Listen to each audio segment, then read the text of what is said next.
Ladies, gentlemen, do you have a rifle and you were wondering whether you should put some backup sights on it? Maybe you read on the internet that you have to have them. Maybe you read on the internet that you don't need them at all. Maybe your friends have strong opinions on the topic. I'm going to use my test mule here. We're going to run through a couple of different options and we'll see what makes the most sense and what works.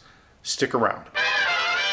Okay, so you've decided maybe you don't want to catch any grief from your friends or colleagues. Maybe this is a work gun. Maybe by policy you have to have some backup sights on it. You've got options. So you could go high dollar. You could obviously spend a lot of money, but there's a reliable and reasonably inexpensive thing out there for you, and that's these MBUSs. These are the third iteration of them. And they borrow some cues from, I think, the original run of MBUS sights, a little bit from the pros, and a little bit from, I think, I shouldn't even say from, they've kind of evolved them even further. I'm not drunk, I promise. Anyway, so let's open these up real quick.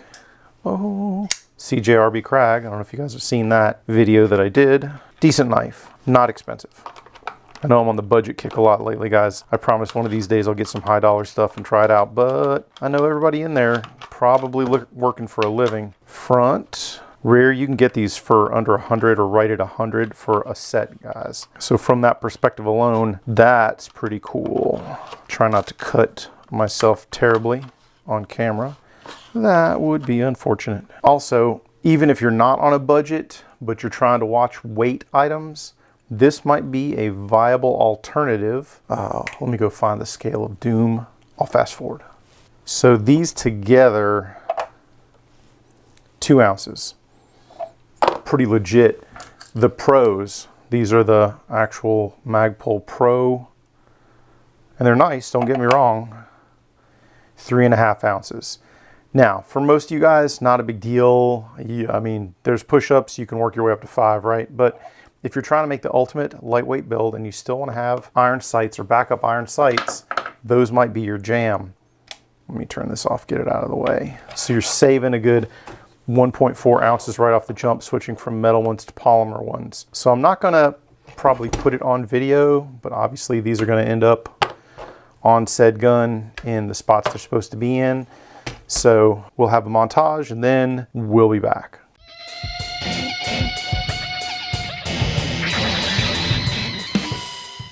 All right, so magical montage over, sights are on. Lighter weight, low profile, stay out of the way. Warning that you're gonna have to take the screw completely out, slide them onto the rail where you want it, and then slide in the screw. And just like the original MBUSs, if you remember, spring loaded. So you don't have to pop them up, just hit the button. Some notable features I'll talk about in a second, but if all you wanna do is have some irons on your gun, tell everybody, hey, look, I have backup sights, good to go, no problems, then you're there. Iron sights, good, right? But there may still be a problem.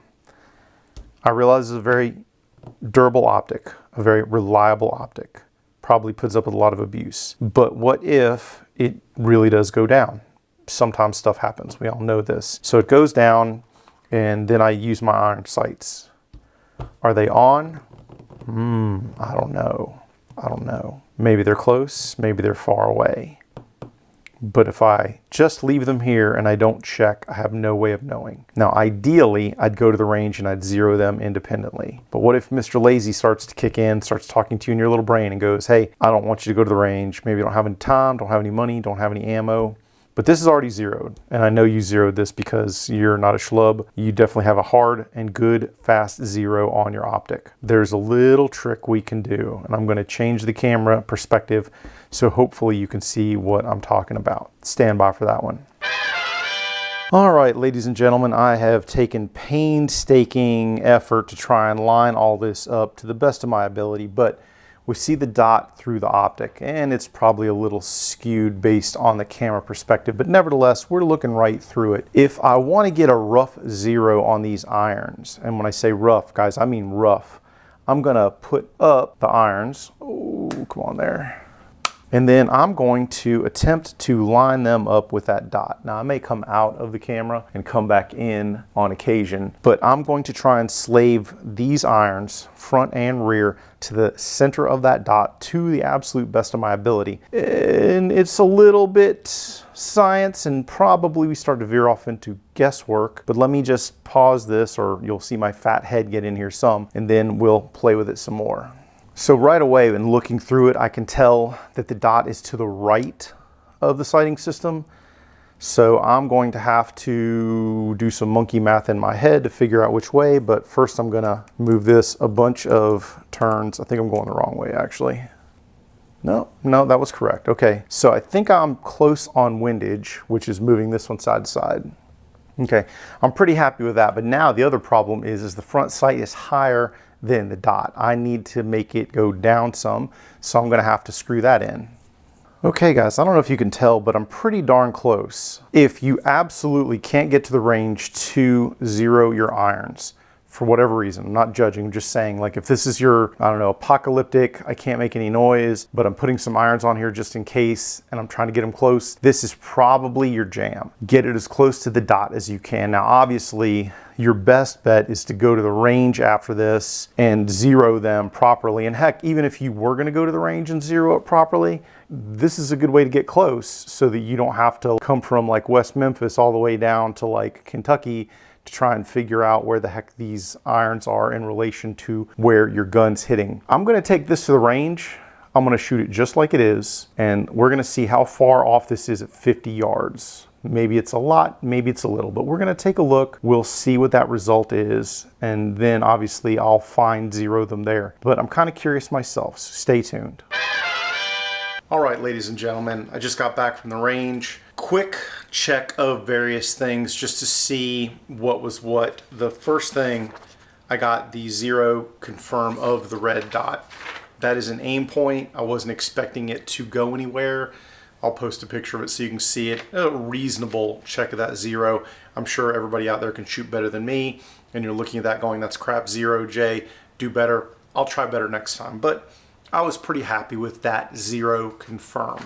So then I turned off the dot and I put up the irons that you saw me do that real rough zero on, where I just tried to slave the irons to the dot. And while we were on paper, we were about 2.4 inches, might as well just call it 2.5 inches off. At 50 yards, is that a big deal?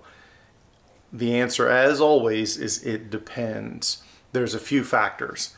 If this is your home defense gun, like you're never ever going to do anything with it outside of the confines of your home, then a 2.5 inch error at 50 yards is probably so far beyond where you're going to use that gun, then I wouldn't even worry about it. If you don't think you're going to be taking really long shots with that gun, or you don't care, then my zero method of wherever the dot is, let's just stick the irons on it. I think that's going to work for you. There's two caveats. If this is a work gun, i.e. you're going to take this gun and you might have to shoot from bad breath distance all the way out to the maximum capabilities of you and that gun, then 2.5 inches at 50 yards starts to become 5 inches at 100, 10 at 200. You may never have to take a shot of that distance, but you'd feel really stupid if on that really, really off chance you had to, and that round completely missed because of a crap zero. The second caveat, maybe you're not capable of testing things to the degree of accuracy that I'm showing here. Like if at 50 yards, your best group is a 5-inch group, then how can you tell what's you and what's the gun? At that point, I'd probably just leave it alone. I wouldn't try and chase the zero any further. And I would probably spend more time on just pure marksmanship, trying to really refine your ability to shoot a smaller group at that distance. And if all you're working on is pure marksmanship, heck, shoot like I am in the B-roll there. Go prone, sandbag it out, use a sled, isolate out everything so that you can very specifically understand how to make that gun hit where you want it to hit. Once you've dialed things down, I think you're good to go. Then maybe we start to refine our zero further. Lastly, after I got that 2.5 inch offset, where the heck was it in my papers? Yeah, the 2.5 inch offset, I looked at it and I scientific wild ass guessed it and said, hey, that's probably 6 clicks right. And owing to my vast knowledge, training, and experience, 3 more rounds and I was as good as I am capable of getting with iron sights at 50 yards. Like I said, once again, you might be better, but I was pretty happy with that group at 50 with irons.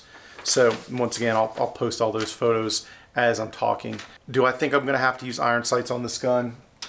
Probably not. The odds are so far against, but the problem when we start talking odds is the further down we get into the odds, probably the higher the stakes rise. The odds of your house burning down is probably pretty low, but if it does, it's gonna suck. And if it does, I suspect most of us don't have enough liquid cash to completely replace that house and everything in it. That's why we have homeowners insurance. It is an additional burden, it's an additional cost, but it protects us from catastrophic things that could happen to us. Most of us will probably never get in a gunfight, but that's cold comfort to the poor kid who ends up in a gunfight. So that's why we do things like train and carry our guns. You may be using that rifle. The odds of that rifle even having to come in use for serious business purposes is low, but it's not zero.